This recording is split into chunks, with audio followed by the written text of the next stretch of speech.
heart of where innovation, money, and power collide in Silicon Valley and beyond. This is Bloomberg Technology with Caroline Hyde and Ed Ludlow.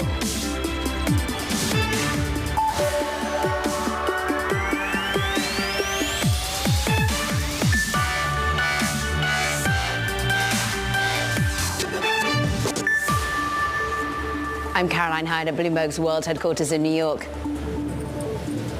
And I'm Ed Ludlow, live at CES Las Vegas. This is Bloomberg Technology. Coming up on the show, full coverage from CES in Las Vegas with Ed. We sit down with the CEOs of Qualcomm, of Mobileye, and we hear from the CTO of Mercedes on generative AI in autos. Plus, with CES underway, Amazon reveals its new streaming feature to rival Apple's AirPlay. Details on that ahead.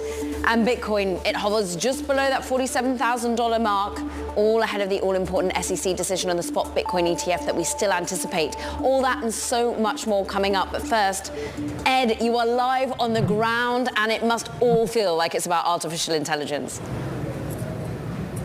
Yeah, it's AI everything, but the name Consumer Electronics Show, the range of companies here that are bringing substantive news about AI is really interesting, from beauty to big box, right? Walmart CEO Doug McMillon, one of the keynote speakers. I'll be speaking to the NASDAQ CEO, Adena Friedman, about the impact of AI on financial markets. Over the next 24, 48 hours, look at some of the stocks of these companies, because we're already seeing moves. Yeah. For example, Nvidia, based on the CES announcements they're making. Yeah, maybe even Amazon driving trade because of its announcement as well. But cars still front and center. It always has felt like cars have encroached on the tech space of late.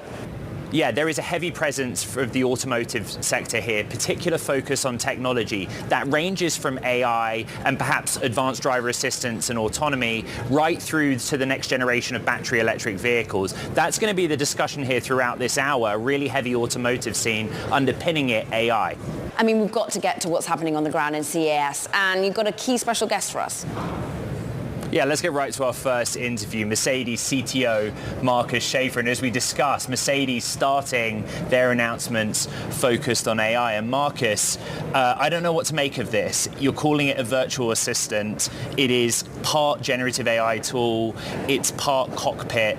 Explain the virtual assistant to us and what you've announced this morning. Well, I would call AI a real game changer now at this moment in time for Mercedes-Benz. So AI is used in several instances, creating a car much faster, writing code. But AI these days is helping us really to put the car in a different light. So the car is no longer a vehicle, just takes you from A to B. It's somebody you can talk to. And that's Give me the basics of that. How does it work? How do I interact with it? So it's about the human-machine interface, actually. And it used to be knobs and buttons in the past, and it was voice signals, phrases that you were using. Now, at the present time, we're using actually even ChatGPT in some instances in US cars. But that's more a one-way dialogue. But now with the virtual assistant, AI, and the in-house software, we're enabling a dialogue. So this enables a fully intelligent car, an intelligent conversation, so the car appears in a completely different context. And that's what users already experiencing participating in our ChatGPT beta program.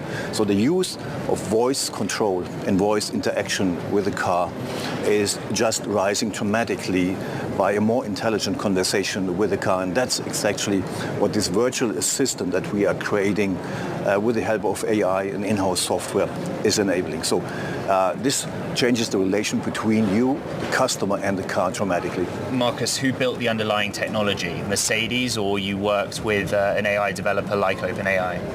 Well, the key is, that's our understanding, we're developing our own in-house software. We call it Mercedes-Benz Operating System. MBOS. That's called MBOS. So this is the foundation, this is the basis.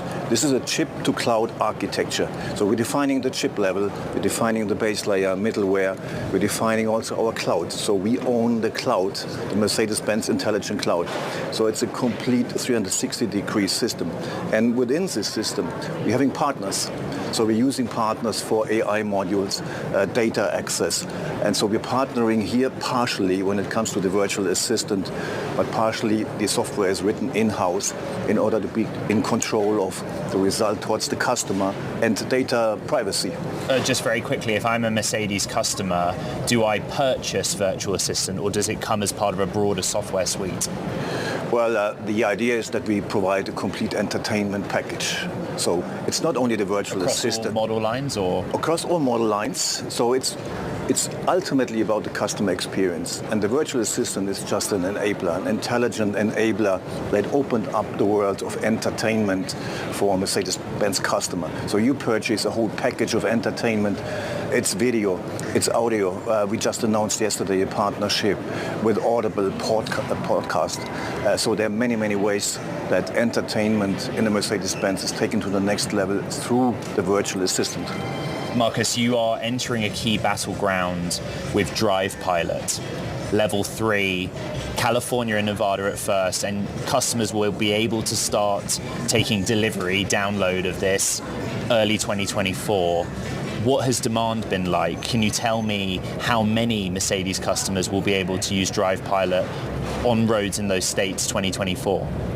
Well, we started offering a level 3 Drive Pilot in Germany last year, so we have quite some experience in Germany, and the interest in purchasing the Drive Pilot with the S-Class and the EQS is really, really high in Germany. So now we're starting in the market here in Nevada and in California. Customers will receive the first cars, and the interest is absolutely high. So, but this is a game changer. This is an absolute new technology. Game changer for revenue as well as technology? Will you make any money from it? Technologically, it's a game changer because responsibility moving from level 2 cars to level 3 cars changes from the driver to the vehicle. And that's a fundamental paradigm shift that is happening here, supported by technology. So there's LiDAR technology in the car, cameras, radars, a software stack, an intelligent software stack, and extensive work with the authorities here in the US to get it certified. So it's a huge technology stack and package that we're offering the customers here with the benefit that you are enabled to perform side activities while you're driving.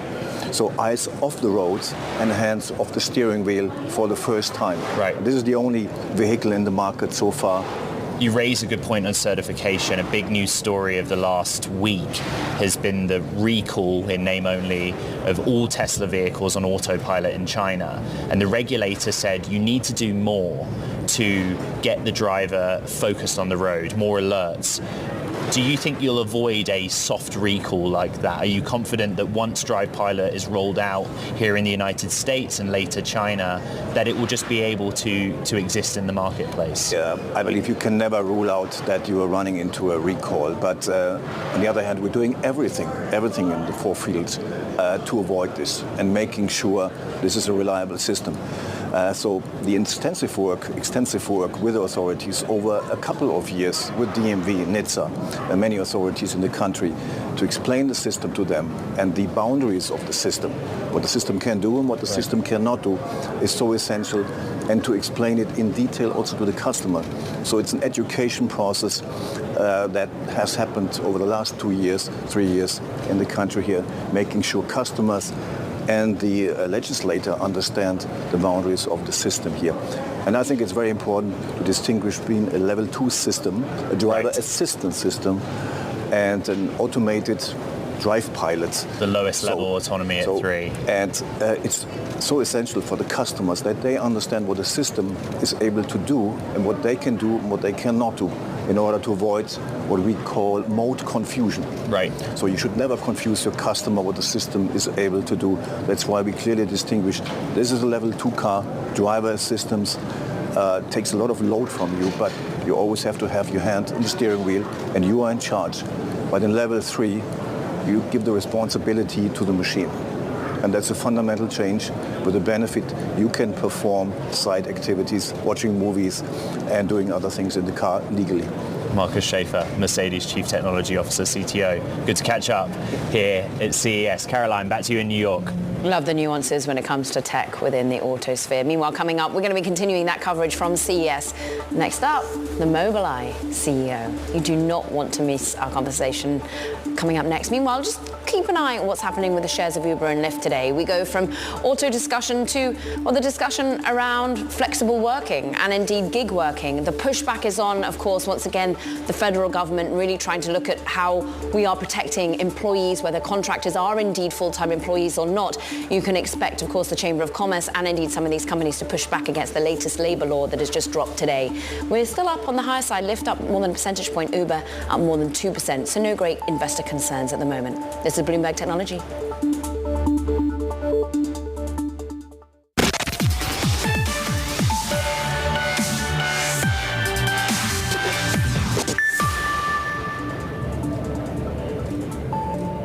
Welcome back to CES Las Vegas. Our next interview, Mobileye CEO Amnon Shashua, the technology company, announcing a range of news items to do with advanced driver assistance. And actually, Amnon, you literally right now are announcing a new one, DXP, an operating system for ADAS. What is it? Explain how it works. Well, it's good to be here, Ed. Always good to see you. DXP is a driving experience platform. Now, there is a natural tension between the need of a supplier to scale, create one system that fits all, right, and the need of the customer, the car maker, to differentiate, try to make something that is unique to its own driving experience. And the way that this has been handled so far is let's provide the car maker with libraries, with API calls, and let the car maker build their own system. And this doesn't look that it seems to work. Okay, so you're basically going to the automotive and saying, here is an operating system. So then what? So there are kind of two extremes. What we separated is what is universal and what is unique. Universal, say for example, perception. Perception is universal. Why? Because there isn't any differentiation to do with understanding the environment, right? A BMW vehicle or a Hyundai vehicle or an Audi vehicle should understand the environment the same way. So there's no differentiation there. HMI and control, clearly that's in the territory of the car maker to differentiate. Especially if you have a higher spec car, a sports car. Yeah, exactly. But then comes the big thing in the middle, the big elephant, which is called driving policy. This is all the decision making the car makes and the car needs to do in order to merge into traffic when you're doing a hands-free experience. Now decide to change lane, when to change lane, how to negotiate with other road users, the braking profile, the comfort versus safety type of balancing.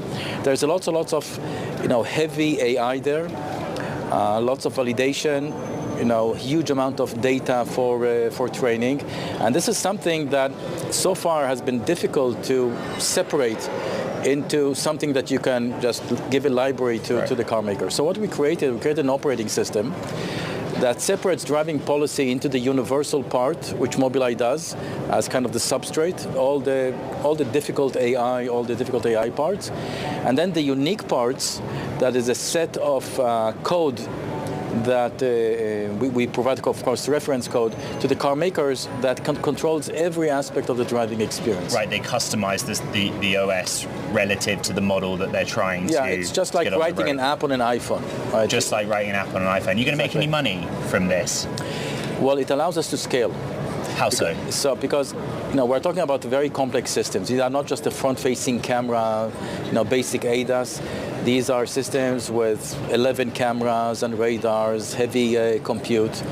And scaling this from car maker to car maker is a challenge because these are complex systems. This DXP allows us to scale easily.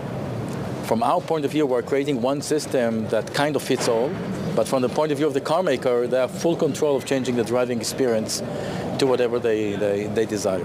Let's talk about this, and we have to in the context of last week. You gave a sales outlook for this year, overall below Wall Street estimates, but you basically said first quarter sales will be down 50% year on year. Why? Because customers built up inventories, they paused ordering to work through the backlog. Mm-hmm. A question that the street had is, why didn't you see that coming a bit sooner? Look, this is the dark side of having long-term commitments. During the COVID years, we're talking about 3 years, we sold 99 million chips during these 3 years. we had to give long-term commitments to our material suppliers, and we had to ask for long-term commitments from our customers, the tier one suppliers. Long-term commitment is a year and a half going forward. And it's difficult to kind of forecast a year and a half, to do accurate forecasting.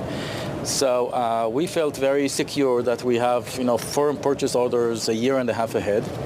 Well, what it turns out that, customers, the tier ones, they gradually built up inventory. Severe inventory? Well, it's about 7% of what we shipped in 3 years. So it's not that severe, about 2-3% a year.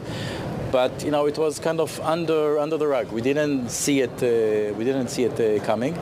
And now the first quarter of 2024, all this inventory is going to be used, and then the remaining years is growth. Second quarter, third quarter, fourth quarter is the natural growth of ADAS. Returning to growth, and you're seeing very quickly evidence that the inventories are now being worked through in this first quarter. So the first quarter, the inventory is going to be depleted, and then we're going back to normal. Okay, the other piece of news is Mahindra. You are going to provide ADAS tech for their next-gen cars. Give me some numbers. What does that look like over the coming years? Well, we have ADAS tech in India with Mahindra. In prior models. In prior models, SUV models. And it turned out to be very successful. The demand is about 3 times, 4 times what they forecasted in India. So there is kind of a strong sense of desire for safety in India. What's interesting with this particular PR is not that it's regular ADAS, it's our latest model, the Supervision. 11 cameras around the car, hands-free driving. And you wouldn't expect India to be one of those, territories that will go and adopt such a system. And it shows that in India, new roads are being built, new highway roads are being built. And the kind of safety that these systems provide, there is a strong need for them. And India is a huge growth territory, so it's not only China. You also announced a deal with an unnamed automaker. I know you won't name them. The question our audience has for you is, who is the LiDAR supplier on these deals? When I posted you're coming on, they all said, ask Amnon, who's the LiDAR supplier? Well, if I tell you, it may kind of indicate who is this Western OEM, right? But we won 17 models, both Supervision and Chauffeur. This is a great win for us. It's all coming out in 2026. It's actually also Drive, the robotaxi. It's a huge deal for us. I think overall, when you look at Supervision platform, we have now 30 car models, 30, when we started only with 2 car models a year ago. Amnon Shashua, Mobileye CEO. So good to catch up. Thank you. Here at CES.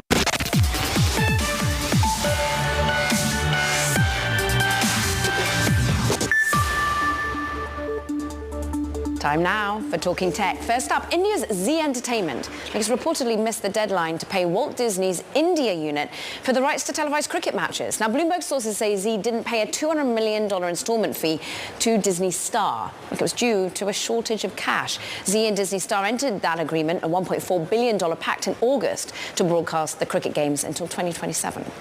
Meanwhile, JD.com's Data Nexus says it's investigating suspicious practices that led to a discrepancy in its revenue outlook. Now, a routine audit found that Data may have overstated both sales and support costs by roughly $140 million, triggering a 46% drop in its share price. Independent advisors will assist in the review of the situation. Plus, Juniper Networks rising the most in nearly 20 years. That's after the Wall Street Journal said that the company was in merger talks with Hewlett-Packard Enterprise. Now, reports say that HPA would acquire Juniper for about $13 billion. Representatives from both companies did not comment on the matter. Now, let's just briefly return to what's going on at CES, the conference there. And there are going to be some big announcements from tech's biggest players. One of them is Amazon. It's already been unveiling its new video streaming feature, similar to that of, Apple AirPlay. Joining us to break down why this is important, Spencer Soper. So already you can do Google or Android Cast, you can do Apple AirPlay. Why does Amazon want to offer this optionality too, Spencer? Yeah, so Amazon's playing a little bit of catch up here, and the key thing is that Amazon doesn't have a smartphone, so that's why it comes at kind of a weak position. But it's realized people are using Prime Video and they want to stream Prime Video on another device. They're going to have to do that through either an Android phone or an iOS device. And so Amazon's recognizing it has to have its apps and functions operate in that way on devices that it doesn't make. So right now, what they announced today is you'll be able to stream Prime Video from an iOS or Android device onto like an Echo Show, and that in months you'll be able to do it on a Fire TV and that sort of thing. What they're realizing is that people's devices need to be able to talk to one another, and that you need to be able to stream from one device, your phone, where you get the signal, onto another device where you want to watch it. It's called matter casting. Now, already we know that some of these big tech companies have been trying to agree on the ways in which you can do this sort of technology. But what's so hard about it? How hard did Amazon have to work, briefly, Spencer? Well, we know that they had to negotiate with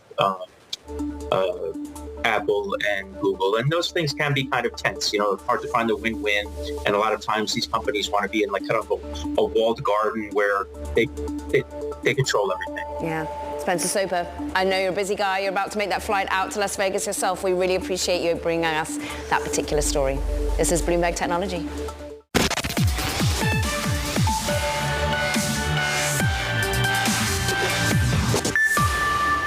Welcome back to Bloomberg Technology. I'm Caroline Hyde in New York. Ed, he's over there in Las Vegas. We'll be back to CES in a moment. But let's have a look at what's happening in the markets right now, because we are actually seeing a little bit of a recovery. We had seen some concerns around tech, particularly when it came to the chip stocks, which we'll delve into in a moment. But NASDAQ 100 currently recovering. Look, we're only about 23 points. That's less than 0.2%. Nevertheless, there is some cautious holding into the NASDAQ. 10-year yield currently seeing a bit of a bid. We're off by 1-2 basis points across the curve. In fact, some buying into that 3-year auction that we're anticipating, but the direction of travel for bond markets really does dictate perhaps what happens with overall equity markets as well. We're all wondering where the Federal Reserve goes. Bitcoin just down about 0.7% at the moment. We're going to be delving into Bitcoin in a moment, but just caution and maybe treading water ahead of what's the all-important spot Bitcoin ETF that we hope, well, the market anticipates might be signed off as soon as tomorrow, 46,791. Moving to some of the individual movers that we're looking at, individual stocks that are on the move. And we really have been seeing, in particular, I think this is the wrong one here, but I was looking at what was happening in the chip stocks in particular, and we are seeing the stocks had been showing some under pressure, but overall seeing a recovery in chip stocks, even after Samsung told us, of course, of their revenue fall, their profitability fall, and ultimately a worry about the slump continuing in chips and memory and what that means for the overall tech recovery. Unity Software, interesting one. Pokemon Go, you might have played it. I know my son's pretty addicted, but look, overall they're having to shed jobs. We saw that after the bell being announced. We actually saw some recovery in the stock yesterday, but now it turns south. 1,800 jobs or so on the block when it comes to this particular company. MicroStrategy, and look at some of the individual movers when it comes to crypto. And we are under a little bit of selling pressure. We see perhaps just a pause in the run-up of Bitcoin prices. Remember, they were eclipsing 47,000 yesterday. Today, we just pulled back to that $46,000 handle for Bitcoin. We're off by 2.5% for MicroStrategy, which of course holds an awful lot of the OG of the crypto space. But let's talk about Bitcoin. Let's talk about the spot Bitcoin ETF and what it means to the rest of the market. Aya Kantorovich is a busy person right now, Fractal co-CEO and co-founder, and you've been in this space for a long time, Aya, and I'm interested as to what this ultimately means if we get the sign-off January 10th.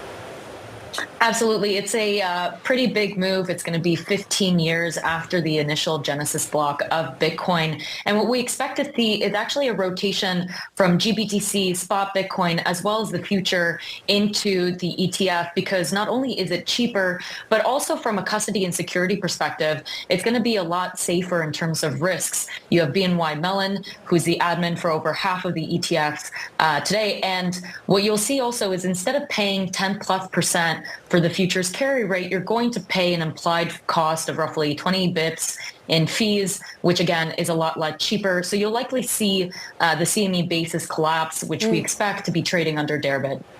So ultimately, people get out of the futures because it's expensive. They go to the spot Bitcoin ETF, and we're looking at sort of a whole raft of inflows. What it ultimately means, will it be 5 to 10 billion in the first week of trading? What sort of scale of adoption do you anticipate, Aya?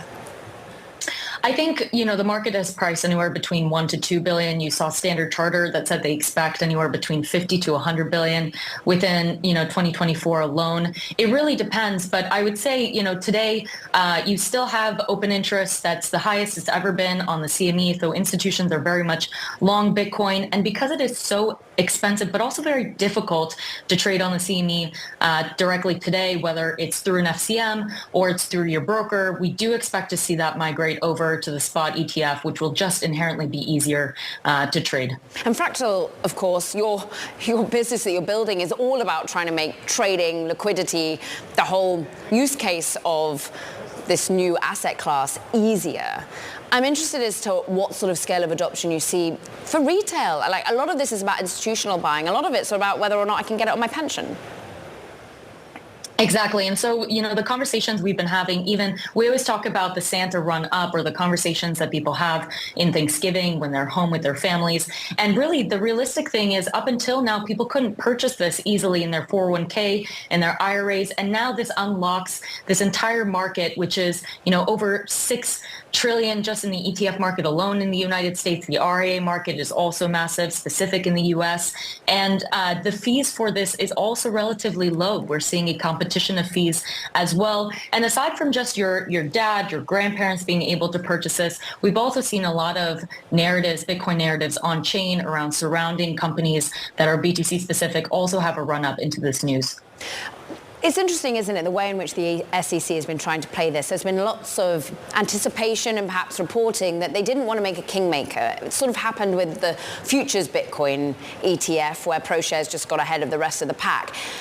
How do we decide which particular offering you go for? Is this going to be like a rush of marketing to decide which particular, whether you go to Fidelity, whether you use, ARC, all the different vying of spot Bitcoin ETFs, Aya? I think at the end of the day, it always comes down to the comfort of the individual user and, the access that they have. If the overhead is going to be really high in terms of opening new accounts, they're probably not going to want to use it. And so we're seeing, one, in terms of access, is it already sitting in someone's 401k? Is the RRA already exposed to that specific broker? The second is the competition around fees. So you saw BlackRock adjust down to 20 bips. You're seeing Bitwise at 24, ARC and VanEck at 25. And then all the way up to Grayscale at 1.5%. And so, that's also a big portion of it as well. Realistically, I think when you look at the exposure BlackRock has in the specific market, it's a no-brainer that they probably have the overhead in terms of just being able to access a wider market. Meanwhile, people who've been in the crypto space are still looking to trade. And I know you provide infrastructure, whether it's clearing, settling, sort of margin on digital assets. They're not just looking to play in Bitcoin. They want altcoins as well. What does the spot Bitcoin ETF mean for ETH, for Solana, for some of the smaller altcoins, the meme coins even? Yeah, so I will be honest, the altcoin market has been lagging tremendously into this move. This is the lowest level of ETH BTC that we've seen over the last year. And so it's really going to be interesting now to see, what's the narrative around the ETH ETF once BTC is approved. And also we've seen clients trade ETH-E, the ETH future, into the approval tomorrow, assuming that there might be an ETH ETF coming next. On the more esoteric alts, we've seen around the Bitcoin narrative, you have Stacks, STX, which is smart contract on Bitcoin, Ordinals, and Thorchain, Rune. All of these are built on Bitcoin, and then also seen a price appreciation into the move with this ETF.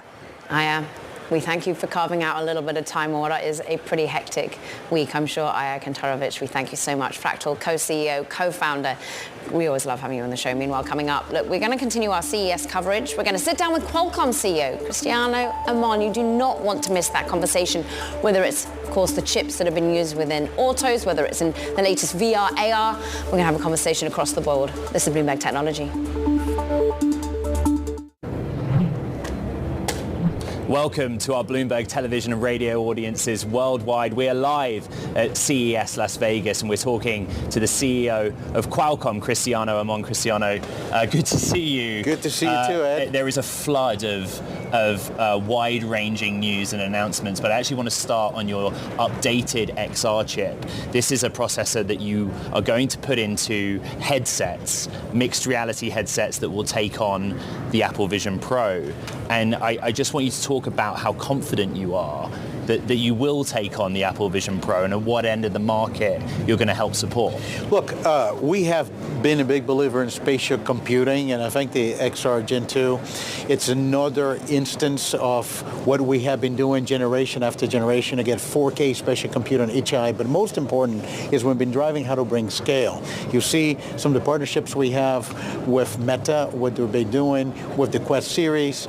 We're working and announced, I think, a while ago that we're working with Samsung and Google. You saw some devices being announced from Sony.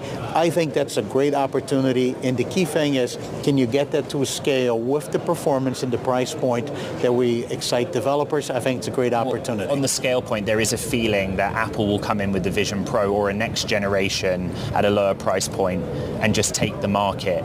Based on the demand you've had for XR2 Plus, is that going to be the case or not?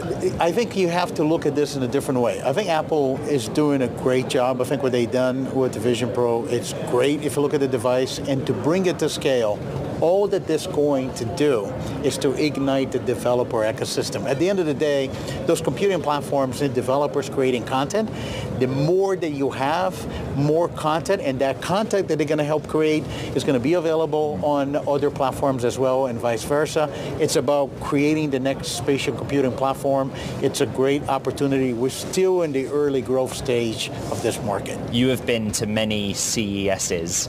I have been to a few. It's always hard to find a common theme, but this year there is clearly a common theme, which is AI. And you and I have talked in the past about on-device AI use, particularly in the cell phone or smartphone context. This year, the PC seems to be the battleground. What is Qualcomm doing AI on PC? Look, we're incredibly excited, and we feel kind of what we have been saying is validated. If we look at all of the other companies all announcing on-device AI, something we've been talking for more than a year. If you look what we did at the Snapdragon Summit, we announced X Elite, which right now is the king of all device AI computing platforms for the PC. It has an integrated total 75 TOPS stereo operations per second. And we started to see what Microsoft is doing, other companies doing. This is exciting. Just to put in perspective, we have over 30 different AI models being ported to the Snapdragon platform, preparing for this on-device AI PC. And it's going to change user experience, it's going to change productivity. You look at the number of CEOs talking about how they're investing in this. And when you run on a device, it's more secure, and you have context, and you have privacy. So ARM, as an example, has been talking about the promise of chips that power AI on PC for quite a long time. And it kind of hasn't materialized until now. When I posted on X and asked our audience, what are you most excited about from a technology or gadget perspective 2024? To be fair, many people replied and said Snapdragon Elite. So what does Snapdragon Elite look like in the real world this year, 2024? How many consumers can actually sit at their laptop or PC and do something of interest? Oh, you're going to be able to do a lot. So maybe just to put a perspective on X Elite, because there's a lot of excitement. We're very happy with the number of designs. It's going to launch together with the new version of Windows. It's going to have on-device Copilot, and there's so many things you'll be able to do. From be able to have a computer now that's going to predict your every moment. You're going to have Copilot when you talk about the Windows ecosystem across all the different applications. And there's a number of other use cases when you think about visual models, language models. They're being developed. They're very exciting.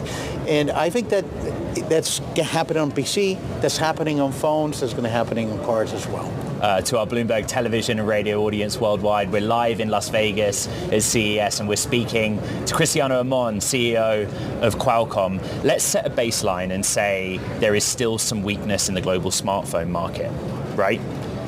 What functionality in this AI era is going to bring the consumer back to start the upgrade cycle, to get smartphone growth like we've seen in prior cycles? Well, it's a great question.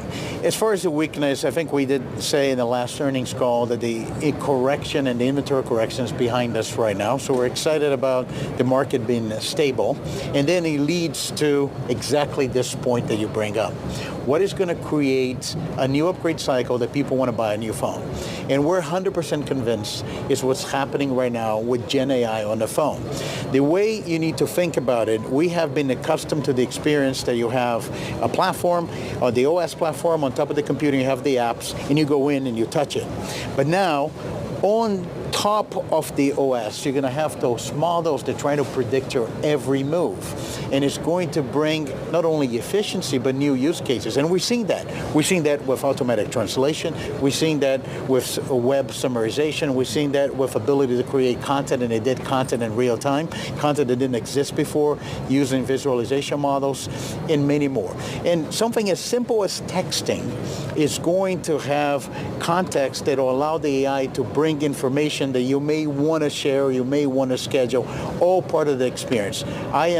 I'm believing the next user experience is going to be based on Gen AI on the phones, and we're optimistic that we could start to see devices as early as this year with those capabilities. Okay, so early as this year, with that in mind, what is your 2024 global smartphone call outlook? Difficult to make a call of the total market. I think we're just happy that the market is now stable. The correction is behind us, and let's see what our partners can launch. Stay tuned for example, what Samsung is going to announce soon. I think there's a lot of excitement about the Snapdragon 8 Gen 3. Automotive. You are very bullish on automotive, and you've tried to position the company to diversify the company. The automotive is a key pillar. 10% of revenue is kind of the target, 2026, end of decade, 9 billion of sales. What data hits your desk that tells you you're on track for that? Oh, we're on track. I think we had said we're going to get to 4 billion first milestone, and then we're going to get to the 9 billion at the end of the decade. I think we're ahead of those targets. What is really showing traction is the number of OEMs that have been working with Qualcomm, and how we continue to add to the pipeline of design. I think what's resonating, the car industry is transforming to a digital industry. But what is Qualcomm play a role. I'm sorry to interrupt, Cristiano, but same question as with the smartphone or PC. What is the functionality, if I'm a customer or end user, that's going to change my mind about buying this vehicle that has something it doesn't have today that you are contributing to? Well, you already seen that. See, the good thing about tracking Qualcomm progress, for us, is less about the market size. It's more about gaining share, and new models are launching with the technology. You can see some of the cars. If you're going to go buy a car today, let's just say the Mercedes E-Class, what GM is doing with their car line and many others, you have a fully immersive digital cockpit. You didn't have that before. That's enabled by Snapdragon. Right. Now you have those beautiful screens that are immersive, and it bring you a lot of information about the car, the road. On top of that, you have safety. And we have a vision that assisted driving needs to be in every car. For example, the announcement we did at the show in a partnership with Bosch, we have now announced at the CES a central compute platform that you can have ADAS and a digital cockpit on the same silicon, which basically you can do that for premium cars, now bring it to entry-level cars. Mass market. Those are going to be completely different changes in how you think about safety and how to think about your driving experience. Cristiano, we just have 30 seconds left, but where geographically is the automotive growth coming from? Which markets? For us, it's across the board, because you should think about us as new models launch of our technology, we gain share. We're working with all the Americans, all the Europeans, all the Koreans, all the Japanese, all the Chinese. So pretty much the entire automotive industry. I would be hard-pressed to tell you a car company we're not working with. Qualcomm CEO Cristiano Amon, live from CES Las Vegas.